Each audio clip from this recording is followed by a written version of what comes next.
Thank you, Mark. Well, the new CDC flu map, it is out, and Tennessee remains an influenza hotspot. Good evening, everyone. Welcome to News 2 at 5. I'm Bob Mueller. And I'm Alex Dennis. We are still in that top purple tier for flu, and doctors believe that these flu cases could be causing a deadly type of strep throat, too. News 2's Mark Kelly here to explain more. Mark, it's called invasive strep. Yes, and sadly, 15 kids in the UK, 2 children in Colorado have died from invasive strep. So we want to show parents what to look out for. If they have fever, they've got sore throat, muscle aches and chills, then you start to worry. It could be the flu.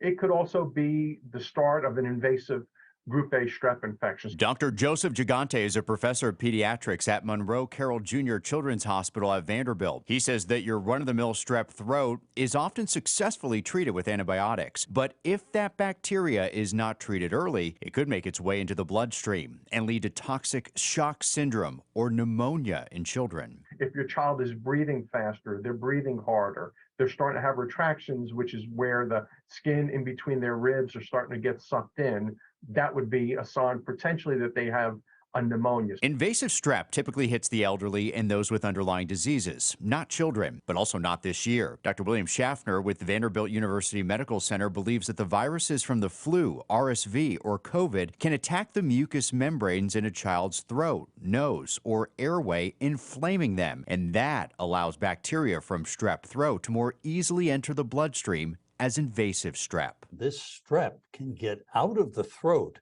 and into the bloodstream and cause a much more serious infection that can involve a number of different organ systems. It's as though the viral infection opens the door for the strep infection to get in and cause its damage. Over-the-counter antibiotics won't be able to clear up invasive strep. The child will have to go to the hospital. Doctors say that the key to prevent this is to act early. Please contact your healthcare provider right away. We have treatments, but in order for them to be maximally effective, of course, they have to be given early. We have antibiotics and good supportive care.